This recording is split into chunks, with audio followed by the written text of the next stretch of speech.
The New Jersey Public Meetings Law was enacted to ensure the right of the public to have advance notice of, are you paying attention? And to attend the meetings of public bodies in which the business affecting their interest is discussed or acted upon. In accordance with the provisions of this act, the Belvidere Board of Education has caused notice of this meeting to be published by having the date, time, and place thereof posted with the Star Ledger and the Express Times, and submitted to the town clerk of the town of Belvidere on January 14, 2021. Due to COVID-19, masks will be required at this meeting when proper social distancing cannot be maintained. Board members will be able to participate in the meeting virtually via conference call, and the meeting will be live streamed for members of the public that do not wish to attend in person.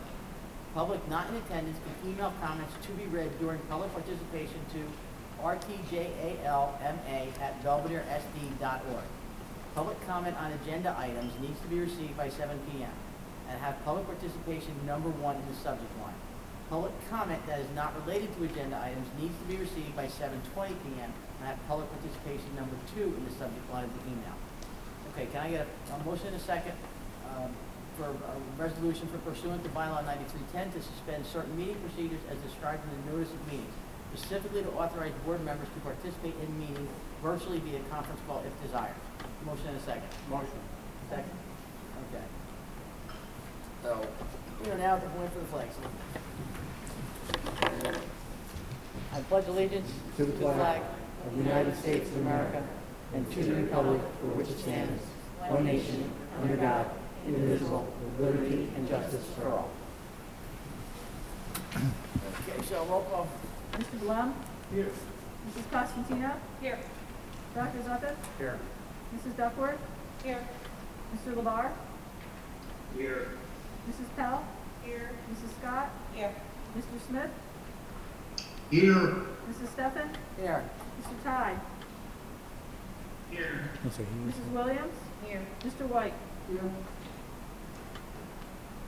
Okay, we're now at the point in our meeting for public participation. Does anybody in the audience have any public participation? No? Michelle, do we have any emails? I do not. Okay, so we're going to public participation. That was easy. Correspondence. None? Superintendent's report. Okay, we're going to start tonight. I think it was at the last meeting we started talking a little bit about 8th grade orientation and how that was going to run. Turned into a pretty interesting discussion. And Dr. Lazare is here tonight with Molly and Justin. They're going to talk a little about the plan moving forward with 8th grade orientation and some of the work that the kids have, I shouldn't call you guys kids, you're definitely not kids, that our young adults have done to promote Belvidere High School. Dr. Lazare. So we had the idea to do like a promo video, sort of like what colleges do, and then a virtual tour. So we're going to premiere the promo video tonight, and then we're going to work on, these guys are going to work on the virtual tour. In anticipation for doing a 8th grade orientation, hopefully, later down the line, end of March, April, something like that. But we wanted to get something out, so I talked to Mrs. Bader. We were batting around some ideas, and then we got Justin and Molly and a few other kids together, and they're going to tell you about it. So we were given the task to represent Belvidere in many different ways.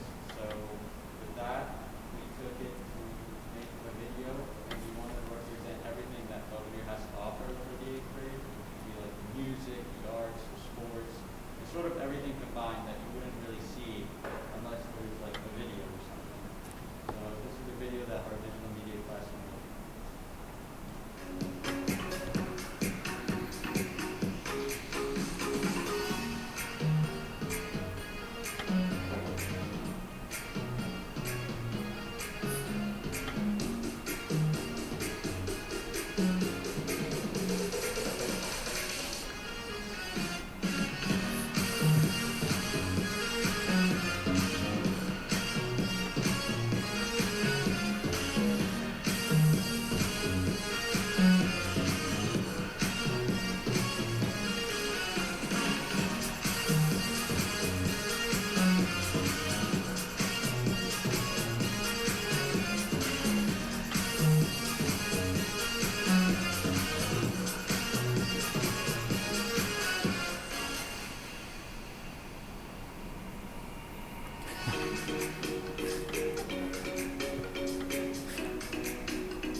All right, so it's only a minute, but it takes a lot of work to put all that stuff together. You guys did a really, really nice job of putting it together and with Ms. Bader's help. And so we are going to start pushing that out on social media, it'll be on our website, and we'll tweet it out, we'll do all those great things. Next up is the virtual tour. They're going to start working on the virtual tour where they take us on a tour throughout the building and talk to teachers and administrators and students and get a good feel for the school. And then get that out. We can premiere that again here, hopefully at the next board meeting. And then towards the end of the year, we'll get the 8th grade in here and do orientation. But I really want to thank Molly and Justin and the other guys that helped out with this as well, and Mrs. Bader as well. So thanks a lot, guys. Really good job. Thank you. Good job, guys.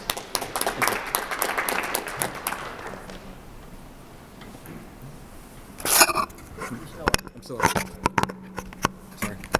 Again, thanks, guys, as they're walking out. That was really well done. Really looking forward to seeing the virtual tour, just to try to get something out. We know it's difficult with the 8th graders with COVID restrictions and trying to bring them in. We're very proud of our offerings here at Belvidere High School, well, throughout the whole district, but certainly at the high school. And we look forward to seeing what they're able to do. So great job out of them. So I have a few things to go through tonight also. I did want to start out with the rest of the year calendar. I know there was some, I guess we'll call it confusion / concern with the snow days versus virtual days. So I figured we'd get this clarified. We did decide on having one snow day last week. We had gone back and forth, the administrative team, and then cluster-wide about if we got into a situation, we would try to have one snow day because I know there was some interest with that within the community for that. That being said, on Wednesday night, when I was going back and forth with Dr. Lazare and Mr. Karabinas, and then Mr. Thompson, Mr. Newman, the forecast was for Friday to be a pretty snowy day. So we felt virtual Thursday and then snow day on Friday. We had put that out there, I thought, relatively clearly with the message on Wednesday night. And then, of course, we really didn't feel comfortable bringing the kids in on Friday, and it wasn't the biggest of snowstorms. So I do like to reiterate, the first and foremost, when we look at weather emergency days, it's just based on safety.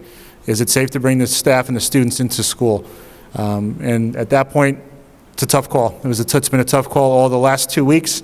It's been an interesting month. There's been huge snowstorms. There's been just enough not to want to try to bring anybody in. But at this point, moving forward, if we have another weather day, it will be a virtual day. We have 1 day left for spring break. We have, well, actually technically 2. We have Good Friday and then the Monday. And then the only other day we have off scheduled for the rest of the year is on Memorial Day. And we still intend to keep our graduations as we have set. So high school graduation will be June the 16th, and 8th grade, we'll call it graduation, move-up ceremony is scheduled for the 15th. One of the things we talked a lot about is moving beyond those dates. It gets very hot in the school. There's also issues with no air conditioning, and we have to be careful because the health department could make us shut down if it goes above certain temperatures in the classroom. So that's everything that's gone into those decisions. So that's where we stand. As far as the rest of the year, student-wise, I think the information got out, again, very clearly last week that we are planning on bringing back all the students at Belvidere High School for 5 days, starting with the seniors on March the 15th. So when we took some time and looked at the classes and the size of the classes, we realized the seniors was a great starting point because there's only a couple of classes that are a little bit larger than our magical number of 13. So we will begin on the 15th with the seniors coming back. And then our goal is every 2 weeks bringing back another class. So then the juniors would come back on the 29th of March. And then those weeks in April, we would bring the sophomores and the freshmen back respectively. We did discuss bringing back the freshmen before anyone, well, bringing the freshmen in before anyone else. Our concerns are some of the academic issues that we're seeing in the upperclassmen. So we'd like to get them back in for 5 days apiece. And then we will begin to start looking at, is it feasible to go full days, starting with the elementary school, but we probably won't be looking at doing that till sometime later in April, towards even into May. We'd like to get the high school in for 5 days first and see how that goes and make sure we're not having any major outbreaks or anything that would be concerning COVID-wise. So we look forward to having all the seniors back. I think for the seniors, it'll be a great way to end the year, that they can be in 5 days. We met this afternoon to start talking about end of the year activities, whether we're going to do a senior trip, senior exams, prom. So information will be going on that shortly. I know there's some surveys we're going to send out to parents and students. So we are starting to tilt towards looking at the end of the school year and how to maximize our student time. As far as I've had some questions about next year, what is next year going to look like? Are we going to be in full days? Are we going to be allowed to have virtual learning? The answer is I honestly don't know. We have asked that question to the county office multiple times, beginning in January. They've asked that question multiple times to the Department of Education, and there is no discussion yet for the next school year. So hopefully we will start to get some information on that.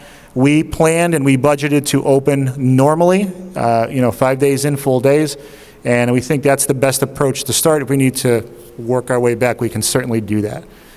That's where we are for next year. NJSLA update. We had a great exchange of emails at the administrative level today. The state of New Jersey is in the process of applying for a waiver for the NJSLA testing. That does not mean that they have applied for it. And then there was a lot of banter back and forth nationally that Joe Biden had said that he does not want to see standardized testing suspended for this year, which is a little bit of a contradiction from what had been coming out from the Federal Department of Education. So we do know that we're going to apply. There does seem to be some leeway whether they push the testing back into the early part of next year, which I thought was an interesting take on that, or as late as possible this year. So that is a to be continued discussion. I know that's something we've talked about quite a bit here, but we'll see where that goes. But I'll send out an email. There's actually public, they're looking for public discussion on that, so you can go and go either through the DOE website or actually go to one of their open forums and you can give your opinion on whether or not we should have the NJSLA testing this year. Two final things. Number one is I just want to thank Mr. Bartow. He's done a really good job this year. Not only has he had to deal with the COVID issue, but the weather issues really played havoc on the sports schedule. So it's almost every day he's had to try to figure something out. And I think our students have gotten to play quite a few of the games without much cancellation. So that's kudos to him and the athletic department and the coaches for keeping that up. So great job out of them. We do start wrestling next week as that sort of season 3 comes into play. And as of now, we're still on target for the middle of April start of our spring season. So hopefully that will continue on. And then finally, I did just receive an email from school boards yesterday afternoon that I am able to go in and start populating the fields for my superintendent evaluation, so we can get that done in a timely fashion. So I should have all that squared away by the end of next week, as long as everything is up and going. We're not ready yet. He's doing his. Yeah, I'll tell you when it's submitted. Actually, you'll get an email when it's submitted, when I put mine in. But I know we had some markers and some times that we wanted to make sure that we hit, so we should be on target to do that. And that's all I have. Anybody have any questions for Go ahead. Just before he speaks, there is a new sound system coming, okay? It's not here fast enough. I'm beating up Eric to get it here for the next meeting so we can hear Andy, everybody can hear us. So just beat up Eric if you need to. Go ahead. 2 questions. Sure. The decision on the snow day, that was made on Wednesday. Why weren't the parents informed until 8 o'clock on Thursday night? The old code didn't go out till 8 o'clock Thursday night, by which point it's too late. Most people could have been closed and work the next day. So I actually look at it the opposite way. I think that's one of the courtesies we've done. We've traditionally done all calls at 5:30 in the morning. So I thought 8 o'clock wasn't too late. There was a lot of back and forth as to which way to go because that weather forecast had changed so much. I think the question is if the decision was made on Wednesday, why was it left until 8 o'clock at night the following day before the parents were let out? If we already knew that the school was going to be closing Friday, why didn't we let them know on Wednesday so that people had a chance to arrange childcare? To my understanding, the message actually said that if we were not going to be in person on Friday, it would be a snow day on Wednesday. Don't recall the first time I heard that we had snow day on Friday was on Thursday at 8 p.m. There was something on the recording. There was something on the thing. Yeah, the way we set up the message was that we would be virtual Thursday, and if there was going to be no in-person learning on Friday, it would be a snow day. And then the follow-up on on Thursday night was just to confirm that we were going to use a snow day on Friday. My second question, when you were talking about the SLA question, you mentioned Joe Biden. Do you mean President Biden? Yeah, President Joe Biden. Thank you. Okay.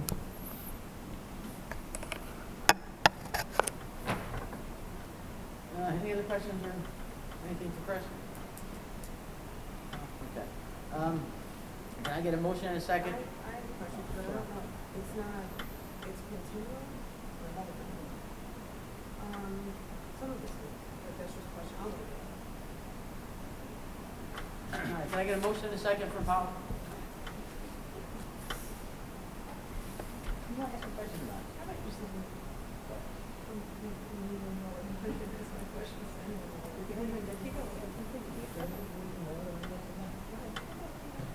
Okay. Can I get a motion in a second for agenda items 1 and 2? Second, somebody? Second. Okay. Any questions or comments on the two policies? They were both revised as per we requested? No? These are the updated policies. Right. Yep. Okay, all in favor? Aye? Opposed? Abstentions? Okay. Can I get a motion and a second for personnel items 3 through, there's 2 add-ons? 8A, so it's 3 through 8A. And we're tabling 8, correct? We're going to table 8 because there was a question about that couldn't get answered, so we'll table Okay. 8. So it's, like I said, it's 3 through 8A with 8 being tabled. Motion and a second? Motion. Second? Second. Questions, comments? On number 8, you're tabling the addition as well? No, just the 8, the regular, Not the addendum. not the 2 add-ons. Wait a minute, there's an 8 on Yeah, we have an 8. All right, so just table 8 completely then, yeah. Good question, Doc. There's an 8 and an 8A. So 8A you is approve in. 8A, table 8, approve 8, up for approval 8A. All right. Questions or comments? Shall roll call? Mr. Blum? Yes. Mrs. Costantino? Yes. Dr. Zuppin? Yes. Mrs. Duckworth? Yes. Mr. LeVar? Yes to all, staying to the 4. Mrs. Pell? Yes. Mrs. Scott? Yes. Mr. Smith? Yes. Mrs. Stephen? Yes. Mr. Ty? Yes. Mrs. Williams? Yes to all, I'm abstaining from 5. Mr. White? Okay, can I get a motion and a second for education items 9 and 10? Motion, second, please. Motion. Second. Questions or comments? Minor service through your program plan? Mhm. I'm sorry, did I miss this? It's attached. In the packet. Should be I attached in know, the I packet. did, I kind of, we got discussed. We did not discuss it, no. We didn't discuss it in curriculum. It's just a re-up of the plan. We just needed to do it to be in compliance with QSAC. So it's already existing? Yes. Oh. Mm-hmm. And the head of special services is in charge of it? Yes. English language service through your, Yeah, so it'd be for your ELL students? Right, I just didn't know that fell under special education, special services. Usually that's under like director of curriculum. Not necessarily special education. We've always approached it here as a part of the special ed team. So, It's not used to Any other questions or comments? All in favor? Aye? Aye? that. Opposed? Abstentions? I'm opposing Got that? I couldn't hear No 110, first Catherine. Okay. that. No, I'm sorry. Next time I'll have a microphone and she'll hear you. hopefully. No on 10. You're gonna get a motion and a second for business items 11 through 15. No, 17, 11 through 17, sorry. Second, somebody? Second. Questions or comments?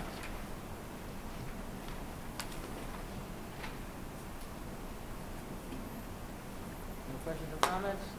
All in favor? Aye. Opposed? Abstentions? I abstain on 16.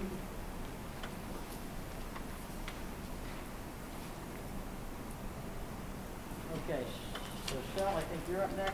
No, continuing business first, sorry. I have something.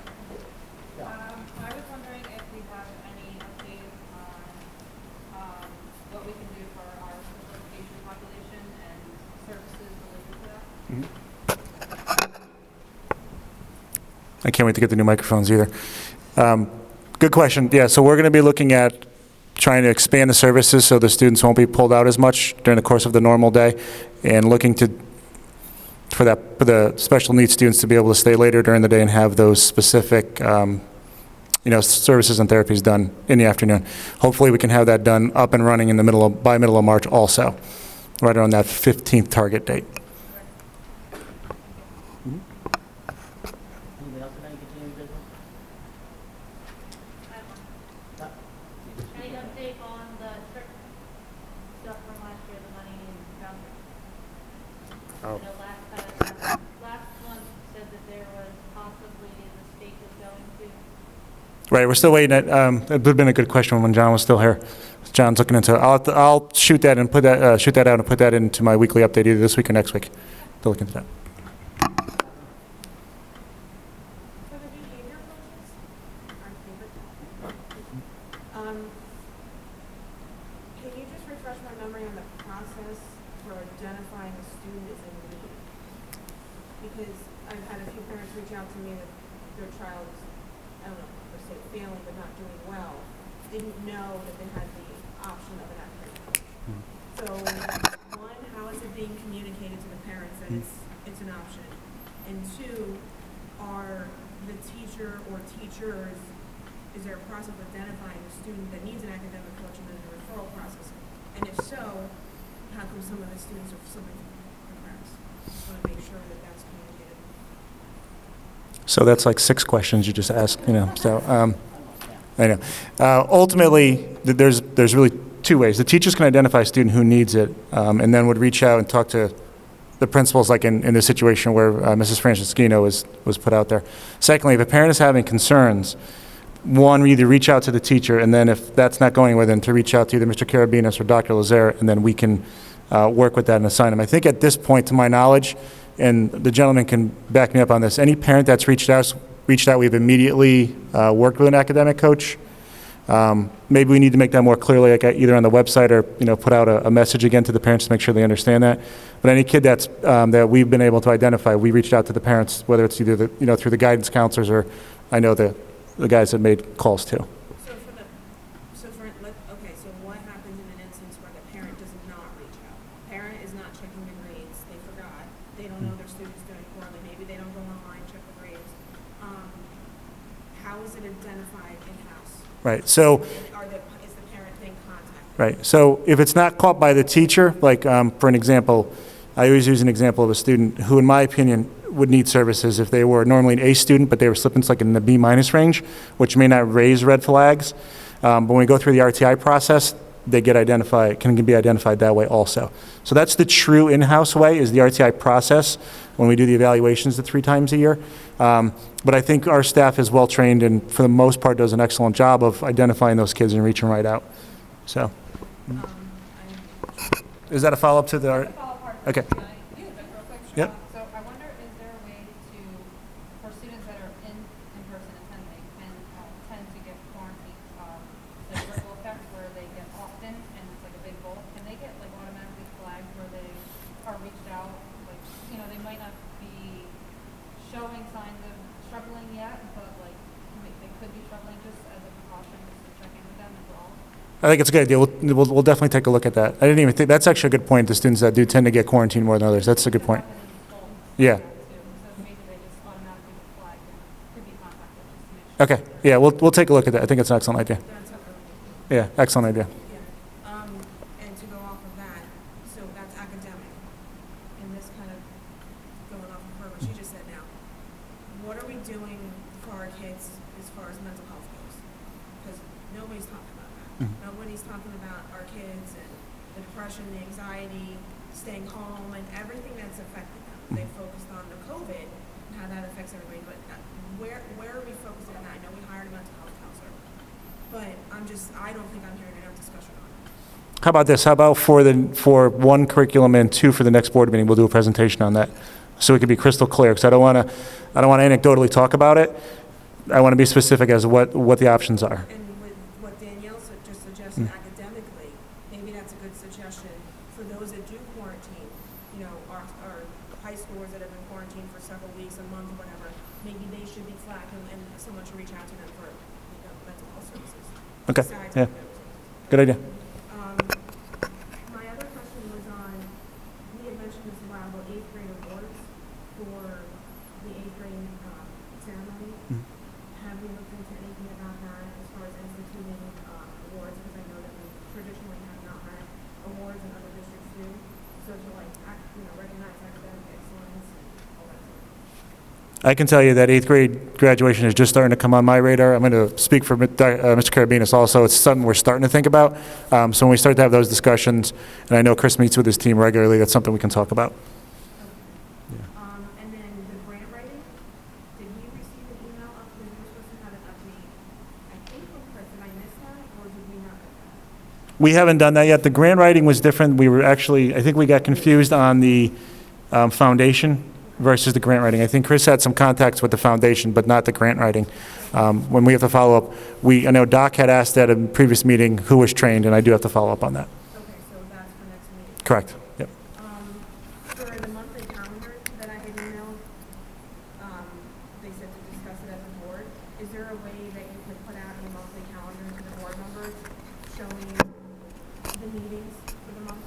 Yeah, I will actually, have that worked, so I'll send it out with, this week's update. I'll do it on the last weekly update of the month. And then when I put it out, if there's something that you're specifically looking for that I didn't put in it, please let me know, and I'll just get that out there. Sometimes, like you said, you don't have a regular calendar. Sure. Quick Yeah. access. That's it. Okay? I just had a question on. Sure. It's kind of ongoing, but you mentioned it also earlier. About bringing the high school kids back, I understand that process. But then you said that possibly in April and May, K to 8 full day. Mhm. I thought we were looking to get everybody in half day. Not that I'm opposed to a full day, I love the idea, but shouldn't high school also have a full day? I don't think we should be doing one in one building and something else in the other for parents and things like that. So we're gonna make the decision to go, say by April, end of April, everybody's back at the high school. And if we're gonna make the decision to go full day, K-8, why aren't we making that decision for high school? We're going to have a much more difficult time social distancing the kids during lunch in the high school. It's a numbers situation without a complete overhaul of the schedule. So that was my initial thoughts on that. It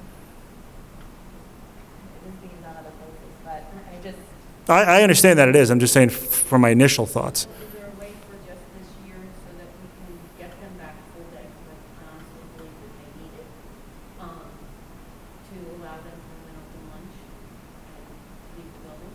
And you know I'm against that, but, should they eat outside or go to schools or, in their break? I mean, we do allow that for the seniors already. I personally have some concerns about freshmen leaving campus. I think it's up for discussion. Probably be another good topic for curriculum too. Right now, they only eat in the cafeteria, right? Well, or in the halls, yeah. We can try to spread them out. I just, initial trying to, so we're going to have to give up a lot of room too in the cafeteria as well. So, okay, we can look at it. We're open to anything. We'll put out for the curriculum discussion, yep. And we'll throw some things around. 2 weeks. Why in between each class? Like what decided 2 weeks versus a week versus 10 days? Just that normal, what has at least been identified as that incubation time for the COVID. They say, 2-week quarantine. So we just thought it was a good separation, give us a chance to look at it. I think 1 week is too soon, just in the sense of we'd be looking at it on a Friday to make that decision for a Monday. We'd like to just kind of see how it trends. So I'm not to say that that's going to hold true all the way through, but for now, at least that's the first go-around. I just have a question for Mr. Karabinas. For the third trimester, I know that the interest already, I think that date has passed. What's the percentage of children coming back now? Well, 12 students coming back, and still 76 virtual. I don't know what the exact percentage of what they said. He doesn't know the exact percentage. He didn't know exact percentage. He was giving you the Right, the hard number. No, I don't need Yeah. exact percentage, Yeah. I was just wondering the number. 76 and 12 coming back. Well, technically the quarantine's 10 days, so, and it's not absurd to bring someone back on Wednesday even. So we could do it within 10 days, it doesn't have to be. I'd like to really just try 2 weeks for the first go around and kind of see what we're up against. You know, that's just my thought. Yeah, I'm just trying to. Yeah. I didn't know the conflict with itself, it just. So we can't do the 10 days now? How would that for 10, 20, 30 days versus 3, 4, 6 weeks? Probably about a week would probably be the cut down. You're taking off 2 days. At the end of the year, it's like by the time the freshmen even get in, we're gonna be out of school, you know, if we go by 2 weeks. If you go by 2 weeks, the freshman would be in the middle of April. Oh. Right, well, something. You know, I don't have a calendar in front of me to give you the exact, but somewhere around like the 17th-ish or something like that. 20th or something. Any other continuing business? Chris, you mentioned before about grant writing and foundation. Mhm. I think stuff like this is before. Right across the river, Bangor has a really highly successful foundation. I'm thinking maybe we should reach out to them and send one of their reps over to talk to us about how they got these funds. It's fine by me. We just have to figure out where that goes. We do need to get Chris's update Yeah. on the foundation.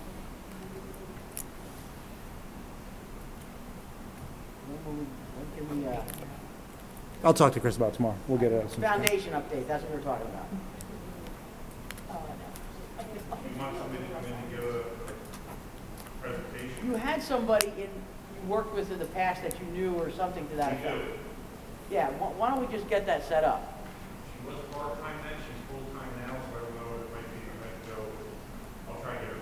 See what she can do. If she can come to a board meeting, she can come to a committee meeting, whatever she can do, we'll take. Maybe just have her Zoom in. Zoom in would work too. Okay, good. I have 2 items if everybody else is gone. Okay, one was the speaker thing, which I was picking on Eric, but Finance did agree to buy a new system so that we can hear each other, the public can hear us, and we can be heard on the videotape. Eric went out, he got one, but he's got to get a second bid, so I'm pushing on him hard to see if we can get it here for the next meeting. So hopefully, next time, everybody will be able to hear everybody first shot around. The other thing I have is, one thing we have to remember as a board, Chris doesn't work for each of us. Chris works for us as a collective group, okay? So when we're emailing him stuff and asking him questions, each of us individually, that's 12 different people sending him all these emails and asking him all these questions, which makes it difficult for him to do his real job of being superintendent. So what I think we should do, and I'm going to push that we do this because it's really what we should do, is we have, as a board collectively, decided that we want to run our board via committees, okay? We spend a lot of time getting committees, we established them, we have good chair people for the committees, we've established what the committee is in charge of. So what I'm going to ask is, and I actually did it a little bit today with a couple people, is the comments, questions, concerns, a lot of good information came back, but I want to funnel that directly to the committee for the next, be on the agenda of the next committee meeting. The committee can, as a whole, have a consensus to ask Chris to do something, and the board as a whole can have a consensus to ask Chris to do something. But each member asking Chris to do something may not be what the board wants or what the committee wants. And that's what I want to try to stop. We're sending him off, doing 500 different things that maybe the board doesn't want. And he doesn't know. A member asked him, he thinks he should do it. So I'm asking him to push back and say, I'll put it on the agenda. I'm asking that any of the questions, concerns, comments, suggestions we have go on the agenda of the next committee meeting that would be involved in. Okay? Now we can keep Chris from running in 500 different directions and get him focused on what he should be, which is the education of the students. All right? So that's how we're going to go. We'll see how it works. If we have issues with it, we'll have issues with it. But let's give it a whirl and see what we're doing. All right, that was all I had. Anybody else have continuing business? Budget update. Oh, budget update. Shel, your turn. Catherine, did you want to do a report? Or the finance committee met I didn't prepare. 2 weeks ago? No, I mean, just based off the minutes, I didn't either. I put the entire budget draft that we had thus far for the full board in your packet so that you can take a look. Right now, we have a draft that is balanced. The committee's reviewed it. We'll meet again, but I just wanted the board to be aware of that because at the next meeting on March 17th is when the board will be asked to approve the preliminary budget for submittal to the county office. So I just wanted you to be aware that you have it. You have the numbers. If you have questions, you can either reach out to the finance committee or myself. I believe that's okay. Yeah, I mean, I don't have my notes in front of me. So Yeah. just off the top of my head, there's, no tax increase expected. Right. So that was one. The discussion of the sending district's tuition was another one, Which we had on the agenda tonight, the tuition. which we had on the agenda tonight for the tuition to raise the tuition for the sending districts. Belvidere did not fight for that. What else did we talk about? Some of the improvements with the money that we saved from last year. We went over some of that. Mostly preliminary. Waiting on the state aid first week in March. Tomorrow. They actually had the governor's address was yesterday, and so the state aid is due out tomorrow, so that will help us close that gap. But right now, we had flat state aid included in the budget. We also discussed, like Chris said earlier, returning to school full-time, so no anticipated cuts as of now. I think that's pretty much it, right? Good summary. I just don't have it in front of me. I don't remember something. Yeah, I just wanted the board just to know that we're all working on it, so that way when it comes to next meeting, that, they do have it in their. All right, new business. You say new business? All right. Anybody else have any new business they want to bring up?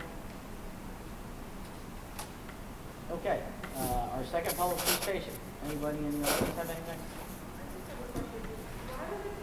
Can you come up to the mic, introduce yourself, and speak into it so we can hear you?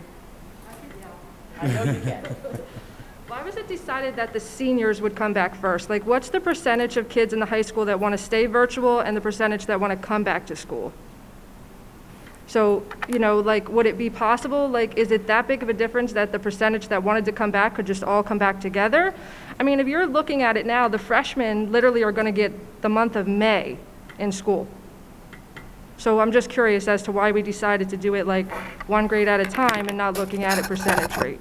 So what I don't want to do is I don't want to bring everybody back at once and then have quarantine issues where we're coming in and sending them back out. I believe that the seniors, it's most important to get them back in because as I've said, and I will be upfront and say I have a son who's a senior, so I see it firsthand. They've lost the most of anybody, including the kids that graduated last year. Most of them they've never really gotten a good senior year, so we thought that was a good starting point. Plus, logistically, with the amount of kids that will be coming back, it's really not adding burdens into the classrooms where we may have 20 to 22 kids in a classroom. So it was a good starting point.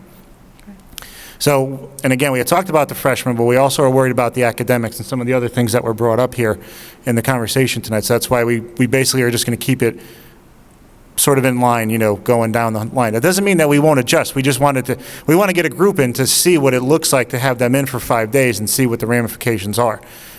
We can find out that there's nothing. There's not one case. And then maybe we do look to push things. But for now, we want to at least see what it looks like with one group coming in.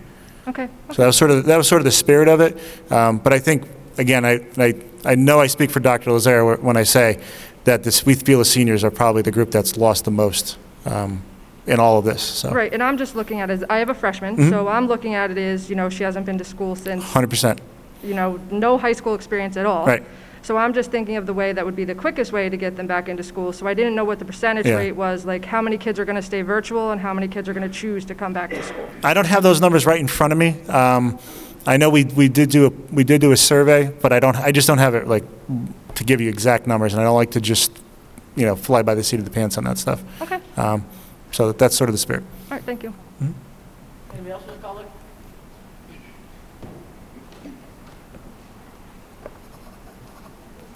Yes, my name's Harry Brown. I'm glad you're ordering a new sound system. I had a difficult time hearing you. I would suggest if you don't get it in time that the person having the microphone would please repeat the question that was asked by the other individual. That way we all could be tied together. I do commend you, based on what the last lady spoke, I do commend you for having the seniors come back. If it were up to me, which it isn't, and I know it's not 100% up to you, but in my opinion, they all should be back, period. Today was very illustrative because the sap was flowing today, and there were swarms of young people out all over town. There was no social distancing whatsoever, no masks, and this has nothing to do with the school district. You folks didn't fail to do something, or you didn't fail to instruct them. They're just behaving as young people their age should be behaving. It's my understanding for everything that I've absorbed over the past year that this disease really doesn't affect very many young people. So I think we should make if we can, and I know, again, this isn't a decision that you can make independently. I wish you could. But I would urge you to work as hard as you can to simply reopen everything. But I do agree that having the seniors, and I have 2 grandchildren in the high school, one who's a senior and one who's a freshman. So, you know, it's not that I favor one over the other, but I do think the seniors have missed more.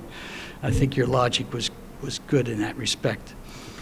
The other issue I'd like to mention is, since I heard you talk about the budget briefly, I know your first priority is supposed to be education, but understand every dollar that you folks take for the education budget is a dollar that's not available for the rest of the community, for other community needs. Nobody asked me to make this statement. I'm purely on my own, but we've had a very expensive winter, not just for the school district, but for the town. And I'm sure that even without looking at the town budget, I'm sure they're way behind when it comes to snow removal costs and so forth. So anything you can do to keep the budget down would be appreciated and would help meet some of the other needs in the community. Thank you. Appreciate it. Thanks for your input. Any other public participation? Hi. I have my son's going to be wrestling starting on Monday. What? Your name? Oh, Patty Costantino, sorry. My son's going to be starting wrestling Monday. Okay, so far, actually, because of the weather and everything, he's been to school 1 day a week for the last 5 weeks. He's, you know, I'm not a virtual teacher. I can't teach him high school. I have nothing. My question is, wrestling practice will start. How am I going to get him, we both work, my husband and myself, to practice at 2:30 in the afternoon when no one's there, when he's only going to school 2 days and maybe 3 some days? Is it possible for these kids that are doing this to be there 5 days so that they're at least here in town? I mean, he does have somewhere to go. It's not like he's going to be running around town, which he probably is, in all honesty, but is it possible for these kids that are athletes to come to school 5 days a week? We can take a look at it. I mean, we haven't. I mean, I'm on a short thing because it's starting Monday. So Yeah, Monday, I mean, by Monday, I'm going to say we're not going to be able to do that by Monday. We can take a look at it, though. all right. Any other public participation? Giselle, do you have any emails?